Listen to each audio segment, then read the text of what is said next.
Hello, good day. So for this day, I will show you on how to create a simple animation of a worm creature. So how are we going to do that? So first thing that we need to do is of course to create a background for the animation. So try to change the fill color in any color that you want, and that will serve as the background of the animation. So right click on the canvas, look for the geometry layer, and then let's click solid color. So as you can see on the layers panel, we have one layer on that, and that is solid color, and that will serve as the background of the animation. Okay, now next step, what are we going to do? Let's create the character. So what is the character again? That is a worm. Okay, now how are we going to do that? Go to the toolbox, click draw tool. Okay, then go to the tool properties. Please select under layer types, region, and outline layer. Right after that, go to blend method. Please consider it. It must be composite. Okay? The opacity must be full. And then the brush size at least 5. Or it depends on the Synfig version you are using. Just make sure na nakikita siya dun sa mismong canvas. And right after that, para hindi siya parehas ng color on the background, let's try to change again the fill color. Any kind of color na gusto natin for the animation or for the character na meron tayo. And let's try to create a worm. Ayan. Any kind of worm, kung anong pumasok sa imagination natin na itsura ng isang worm, you can use that. You can do that on the canvas.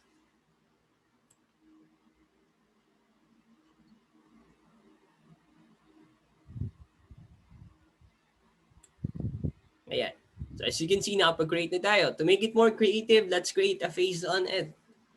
Okay, let's zoom in. Then let's try to create an eyes for the character. So try to click circle tool. Change again the fill color. Then let's create an eye. And if you want to add some more details on the character that we have, you can do that using different tools that we have on the layers panel. Okay. Now, let's try to add some more. Let's create a mouth for the character. Let's just say that a worm has a mouth. Yeah. So as you can see, we already created the character on the center part of the canvas. Okay. Now, what are we going to do next? Let's click the transform tool that we have on the toolbox. Please select all the layers that appears nung kinreate natin yung character. Then let's try to group it and rename it as worm. Yeah. So as you can see on the layers panel, we have one group which is for the layers of the worm, and then a layer of solid color which is for the background. So we are done already on creating the character. Now next, let's try to create the land. Okay, it is somehow similar from the past activities that we have. So ano pong gagamitin natin doon? We need to select again the spline tool. So go to toolbox, let's click spline tool. Okay, next, go to tool properties. Please select again under layer types, region, and outline layer. So same with brush, same with draw tool again. Please consider the blend method. It must be composite, opacity must be full, and the brush size must be 8, or it depends again on the Synfig version you are using. So just make sure lang po na nakikita siya sa canvas para hindi tayo magka-problema dun sa animation natin. Okay? So once na provide natin sa may tool properties ng mga tamang gagawin or tamang pipindutin, go back again on the fill color. Pili tayo ng ibang color naman para dun sa land na meron tayo. Yan. So nakapili na tayo. Now next, let's try to create it on the canvas. So saan po natin sisimulan? On the lower part of canvas, outside of it, dun tayo mag-start. Ayan. So lower part of canvas, sa labas po nun, lagpas po nun, dun tayo magsisimula nung land na gagawin natin. Now, it depends on you kung ano yung structure, ano yung itsura ng magiging land na gagawin nyo. Okay? Then same procedure on the end port. lagpas po ulit nung canvas natin on the lower part. And then, paano po siya mag-appear? Go to Tool Properties, please select Make Spline. As you can see, nakapag-create na po tayo ng land. Okay? Now, make sure lang po na nagsimula kayo outside ng mismong canvas natin, ng lower part ng canvas natin. Bakit po? What will happen if nagsimula tayo dito, makita natin there is a space na mapoprovide dito which is not necessary for the animation. Okay? Mukhang hindi maganda titingnan yung animation natin. So just to make it sure na mas maging maganda siya, gawin natin siya outside the lower part of the canvas. Okay? Next, just click again the transform tool on the toolbox. Select yung warm na group. Okay? What are we going to do? Aakyat po natin siya dun sa mismong taas sa may layers panel. So right click lang natin, look for raise layer. Let's do it again. And then as you can see on the upper part of the layers panel, ang makikita natin is yung group for the layers of the worm. Okay, so dapat ganito po yung positioning sa may layers panel. Now next, what are we going to do? Ayan, let's duplicate the character. So paano po siya i-duplicate? Go again on the layers panel. Let's copy the worm group and then paste it on the layers panel again. So click lang natin yung group na worm. Try to use the control key for copying, which is control C. Okay. Then again, try to use on the control as on your keyboard the control key which is control V for pasting. Ayan. So kinapin natin and then paste natin, and as you can see on the layers panel, we have two groups. Ayan. Two groups na lumabas yan, dalawang worm na group. Okay? Now, sir, bakit po dalawa yung worm group dyan? Yung nakikita namin on canvas is isa lang. Ayan. The reason is nandyan na po siya. Di lang natin napapansin. Bakit po? Kasi magkapatong po sila. Okay? So when they try to move this one, as you can see, makikita nyo na yung isa pang worm. Okay? Now, para mas maintindihan natin or hindi tayo malito, try to change the name of it into worm 1 and then worm 2.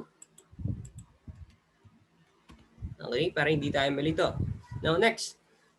Para hindi tayo malito, gawin natin na yung worm na generate natin is facing each other. Now, paano po yun? Click natin yung worm to the group. Now, go to toolbox. Please select yung mirror tool. Sorry. Go to tool properties. Please select the horizontal. And then move natin siya on the left side. Okay? Para facing naman siya sa left side ng canvas. So if that happens na hindi siya gumana, click lang natin yung transform tool again. And then gamitin naman natin yung color yellow na handle. So move lang natin on the left side para doon naman siya nakatutok or nakaharap. Okay? So as you can see, the two worms that we created is facing each other. So next, palitan lang natin ng konti yung character na meron tayo. Same with worm 1. Palitan lang natin yung character natin. So next, what are we going to do? It is the time in linking the character on the spline. Okay, yung spline po na tinutukoy dyan is yung land. So link na natin sila. So we have first the worm 1. So link muna natin yung worm 1. So click natin yung worm 1. And then click natin yung two layers na meron tayo for land. Okay.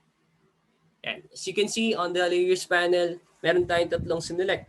Yung worm 1 na group and then the two layers of the land. Now, saan po namin siya ililink?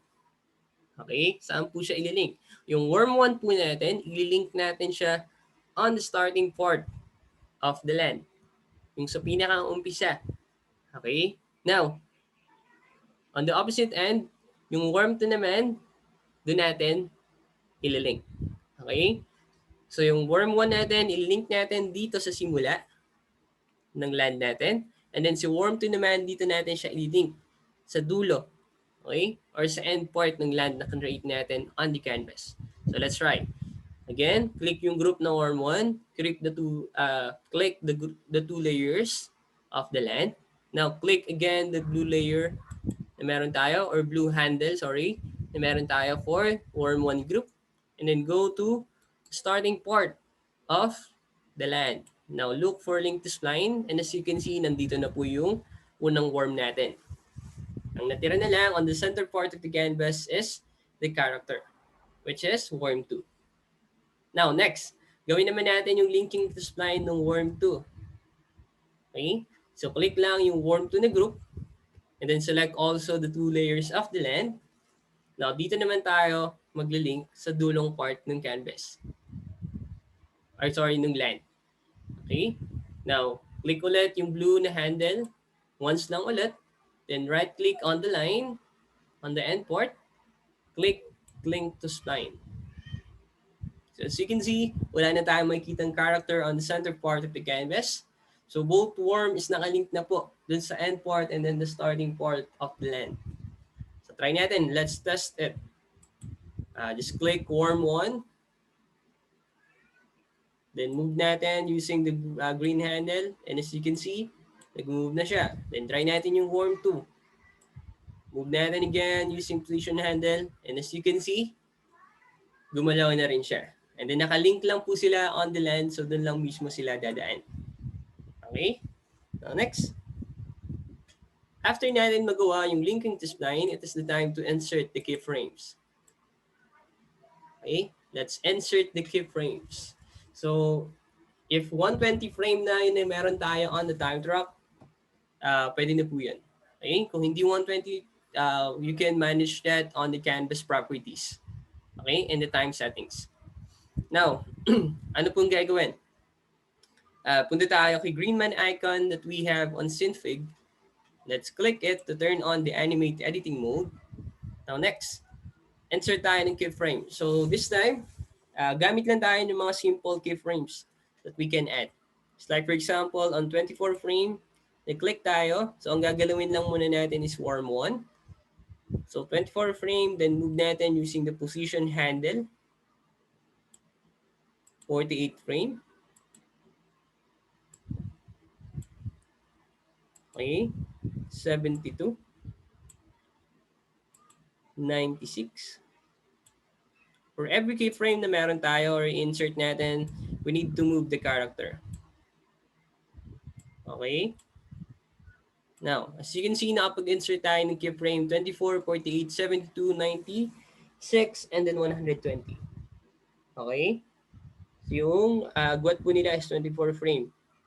Next, punta tayo dun kay worm 2 naman. Ayan. Then click ulit tayo sa time track. Click ulit natin. Same procedure kay worm 1. Click yung 24 frame. Move natin using the position handle. Then click 48 frame. Move natin. Then 72 frame. Move ulit natin. 96. Let's move it again. And then lastly, 120. So as you can see, nakapag-insert na tayo ng keyframes for both worm that we have. Now, what are we going to do next? Let's preview the animation. So click natin yung preview options. Preview. Then let's try to check it. Just wait until mag-render siya. And then let's play, or let's click the play button. So as you can see, we created an animation in which two worms is crossing each other. Okay? So yung worm 1 natin is going to the end part of the land, and then si worm 2 natin is going naman dun sa first part ng land natin. Okay? So as you can see, nakapag-preview na tayo ng animation. So that we be all. So it's time to render the file. Go to file in the menu bar. Look for render. Try to change the file name extension into PNG into AVI. Then on target, we need to select FFmpeg. Then on the parameters, available video codecs, it must be mpeg-4 part 2 xvid/divx. Okay, then click OK, then click the render part. Okay, so as you can see, we already created a simple animation of a warm creature. So that will be all, everyone. So thank you, and I hope you enjoyed it. So God bless everyone.